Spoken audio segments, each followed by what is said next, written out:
కాళ్లలో నొప్పి, నరాల వాపు వంటి లక్షణాలతో బాధపడుతున్నారా? వెరికోస్ వెయిన్స్ లో అత్యాధునిక చికిత్స ఏవిస్ వాస్కులర్ సెంటర్.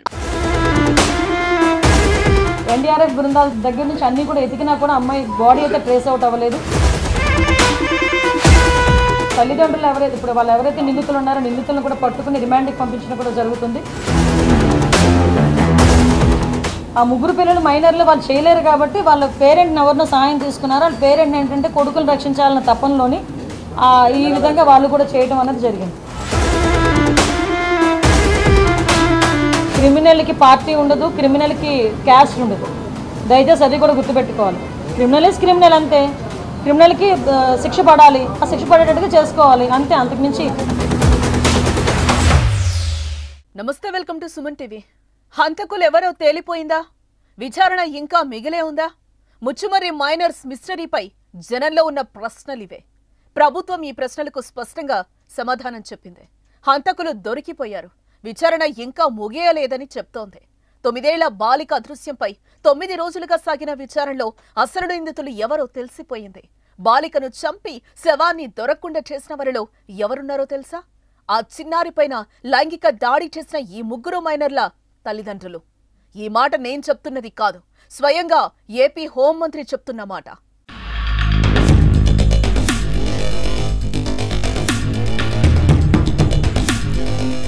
మరి విషయంలోనైతే ఆ అమ్మాయి మరి అతి క్రూరంగా చంపబడింది. ఏదైనా మనం మామూలుగా మాట్లాడుకునేటప్పుడు కూడా చాలా క్లియర్గా ఆలోచన చేసుకోవాలి. ఆ అమ్మాయిని కూడా గొంతు నిలిపి చంపి అక్కడ వాళ్ళు చెప్పిన విధానం బట్టి ఒక రాయి కట్టి అక్కడ ఉన్న చెరువులోనో కొలలోనో పడేసిన పరిస్థితి. సో అటువంటి సిచ్యువేషన్లో అమ్మాయి బాడీ కూడా ట్రేస్ అవుట్ అవ్వలేదు. ఎన్డీఆర్ఎఫ్ బృందాలు ఇంచుమించుగా చాలా ఎక్కువగా మేమందరం కూడా పంపించడం జరిగింది. ప్రతిరోజు కూడా కంపల్సరీగా చంద్రబాబు నాయుడు గారు దీని గురించి మానిటర్ చేస్తున్నారు. మమ్మల్ని ప్రతిరోజు అడుగుతున్నారు, ఎంతవరకు వచ్చిందో రిపోర్ట్ ఏంటని అడుగుతున్నారు.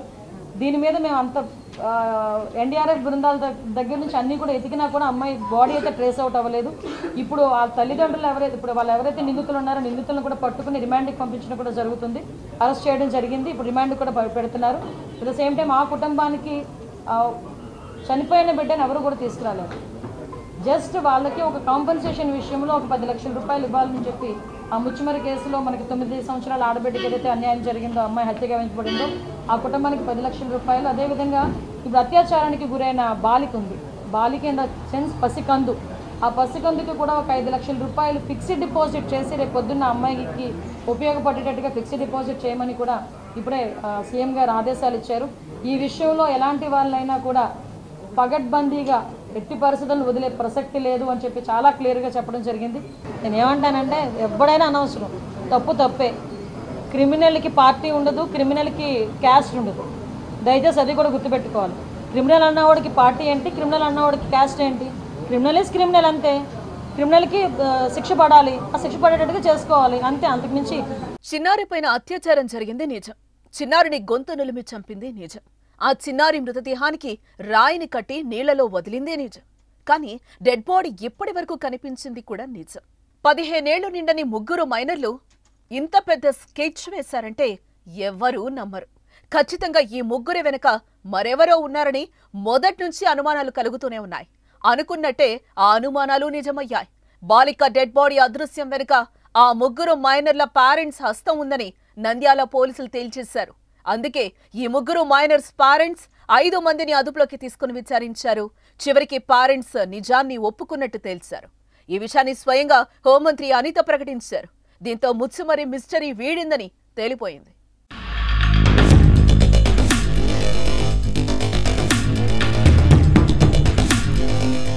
అసలేం జరిగింది? చిన్నారి డెడ్ బాడీని తల్లిదండ్రులే మాయం చేశారని ఎలా తెలిసింది? అంటే 9 రోజులు పోలీసులు వెతకని ప్రాంతం అంటూ లేదు. ముచ్చుమర్రి ఎత్తిపోతల పథకంలోని కాలువలన్నీ గాలించారు. ఇందుకోసం విజయవాడ ఎన్డీఆర్ఎఫ్ బృందాలను రప్పించారు. ప్రత్యేక బోట్లలో వాళ్లు ముచ్చుమర్రి ప్రాజెక్టులోని అంగుళం వెతికారు. కానీ ఎక్కడా పాప డెడ్ బాడీ దొరకలేదు. ఆ తర్వాత పగిడ్యాల శ్మశానంలో వెతికారు. అక్కడి నుంచి కొణిదెలలోని శ్మశానంలోనూ వెతికారు. ఆ తర్వాత తల్లిదండ్రులను తీసుకెళ్లి కొత్తపేట సమీపంలోని కృష్ణానది బ్యాక్ వాటర్లో వెతికారు. ఎక్కడ చూసినా డెడ్ బాడీ దొరకలేదు. కానీ పోలీసులకు ఒక క్లూ ఉంది. అదే ముగ్గురు మైనర్ల తల్లిదండ్రుల్లోని ఓ వ్యక్తి. ఆ శవాన్ని ఎప్పటికీ పట్టుకోలేరు అనే మాట. ఆ మాట ప్రకారం అతన్ని 2 రోజుల క్రితం స్టేషన్కు పట్టుకెళ్లి విచారిస్తే అసలు నిజం బయటకొచ్చిందని తెలుస్తోంది. అప్పుడే పిల్లలు కాదు నిందితులు పేరెంట్స్ అని పోలీసులు క్లారిటీకి వచ్చినట్టుగా తెలుస్తోంది.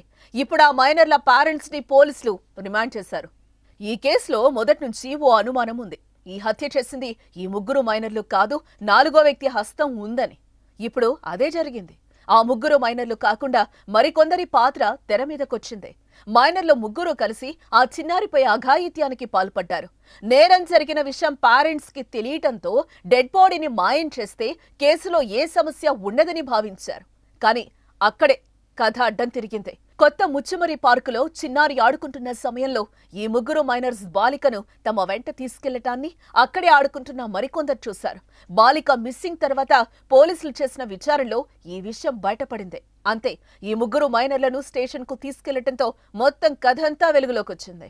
అయితే 7 రోజుల పాటు 3 పిల్లలు పోలీసులకు రోజుకో పిట్టకథ చెప్తూ వచ్చారు.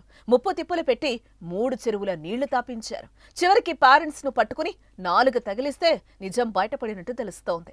మరి డెడ్ బాడీ ఏమైంది? ఇక ఆ బాడీ దొరకదా? కనీసం ఆనవాళ్లు కూడా కనిపించవా అంటే ఇప్పటికీ అవును అనే సమాధానం తప్ప మరేం కనిపించడం లేదు, వినిపించడం లేదు. పిల్లలు చేసిన తప్పును కప్పిపుచ్చడానికి తల్లిదండ్రులు చేసిన తప్పుడు పనికి ఈ చిన్నారి ఇక కానరాని లోకాలకు వెళ్లిపోయింది. కనీసం తల్లిదండ్రుల చివరి చూపునకు కూడా నోచుకోలేని దుస్థితి. ఏకంగా శవాన్నే మాయం చేశారనంటే ఈ నేరం చిన్నది కాదు. పోలీసులకు కూడా అంతు చిక్కని స్థితిలో ఈ కేసు మారిందంటే పరిస్థితిని అర్థం చేసుకోవచ్చు.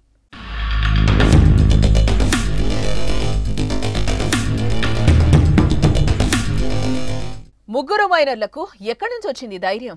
ముందు నేరం చేయాలని ఆలోచన ఎక్కడి నుంచి వచ్చింది అంటే just simple answers. Mobile phone తెరిచి చూస్తే ప్రపంచ నలుమూలల్లోని బూత్ అంతా కనిపిస్తోంది. ఆ బూతును చూసి ప్రభావితమవుతున్న వారి జాబితాలో ఇప్పుడు చిన్నపిల్లలు కూడా వచ్చి చేరారు. వీటికి అడ్డగోలు లిక్కర్ అమ్మకాలు, గల్లీలో దొరికే గంజాయి మత్తు కూడా తోడవుతోంది. చివరకు పసిపిల్లలను కూడా నాశనం చేస్తోంది. నంద్యాల అఘాయిత్యం వెనుక అసలు నిందితులు ఎవరు అంటే సోషల్ మీడియా, మద్యం, గంజాయి మత్తు. కాదని చెప్పే దమ్ము మీలో ఎవరికైనా ఉందా? అయితే కామెంట్ చేయండి. ఎన్డీఆర్ఎఫ్ బృందాల దగ్గర నుంచి అన్ని కూడా ఎతికినా కూడా అమ్మాయి బాడీ అయితే ట్రేస్ అవుట్ అవ్వలేదు. తల్లిదండ్రులు ఎవరైతే ఇప్పుడు వాళ్ళు ఎవరైతే నిందితులు ఉన్నారో నిందితులను కూడా పట్టుకుని రిమాండ్కి పంపించడం కూడా జరుగుతుంది. ఆ 3 పిల్లలు మైనర్లు వాళ్ళు చేయలేరు కాబట్టి వాళ్ళ పేరెంట్ని ఎవరినో సాయం తీసుకున్నారు. వాళ్ళ పేరెంట్ని ఏంటంటే కొడుకులు రక్షించాలన్న తపనలోని ఈ విధంగా వాళ్ళు కూడా చేయడం అనేది జరిగింది. క్రిమినల్కి పార్టీ ఉండదు, క్రిమినల్కి క్యాస్ట్ ఉండదు. దయచేసి అది కూడా గుర్తుపెట్టుకోవాలి. క్రిమినల్ ఇస్ క్రిమినల్ అంతే. క్రిమినల్కి శిక్ష పడాలి, ఆ శిక్ష పడేటట్టుగా చేసుకోవాలి అంతే, అంతకుమించి